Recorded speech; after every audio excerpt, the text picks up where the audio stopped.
Hi, it's Jason Shute from Shute Balance Dog Training. In this video, I'm going to take you through a touchpad progression or foot target progression and how we use touchpads to shape and establish a variety of behaviors, and then how we integrate those behavior pieces into our larger obedience picture. Yes, good boy.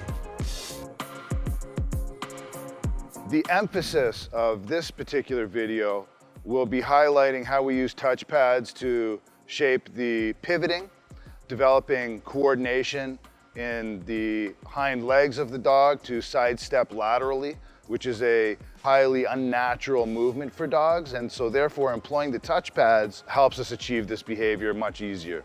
We can also use touchpads for a variety of other behaviors. We can add stability to our stays using touchpads. We can develop distance in our position changes using touchpads. If you're doing competitive obedience, depending on your discipline, you may also use the touchpads to pattern your jumping and as a target for your sendaways.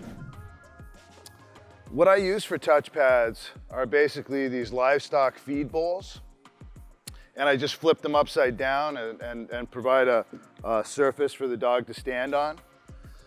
We have different sizes and shapes of these. We generally like to start with a larger circumference touchpad, which makes it easier for the dogs to actually step on. They've got a greater surface to step on. At a certain point, we are moving to a smaller circumference touchpad, and then we're going to be fading eventually to a flat target as well. Now, in almost all cases, we're going to be trying to fade out from the elevated touchpads to the flat target, but for most behaviors that we're doing, especially adding our left turns and pivoting into heeling, we're going to be wanting to eliminate and fade out the targets completely from the work.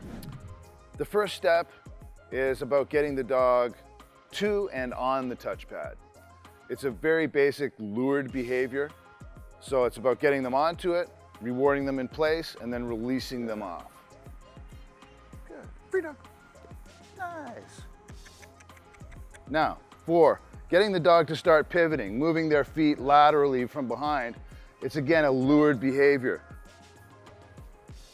Good job. Another thing to think about at this stage is that dogs find it easier moving in one direction often than another direction. So if your dog is good going counterclockwise, make sure you're also balancing that out with moving the dog clockwise. Counterclockwise and clockwise. A couple of steps one direction, a couple of steps in the other direction. Keep it even and keep it balanced. Pacho, touch. Couple in this direction, good. Couple in this direction, beautiful. Let's go a couple in this direction, yeah, good job. Let's go a couple in this direction, yeah, beautiful, good job. Free dog.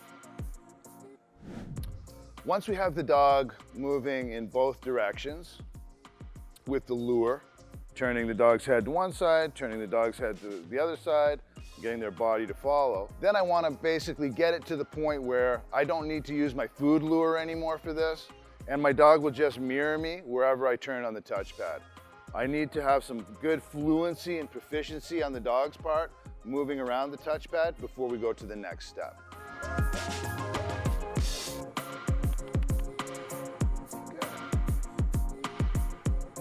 Beautiful, buddy. Good work, Joe. Once we have the dog moving fluently around the touchpad, we want to bring the position to side so that I start getting the dog pivoting beside me instead of opposite from me in a 12-6 or mirror type position. Something else to keep in mind at this stage, you might want to have already previously installed in your dog a watch command or some type of focus on cue. Watch. Good. Because getting the side pivoting is going to be key, but adding the focus is another key element here as well. Watch.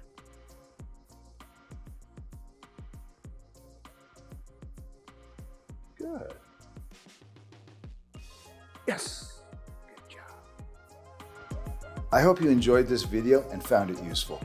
If you have any questions or ideas for future topics you'd like to see me cover, please leave a comment below. Thanks again for watching. See you in the next one.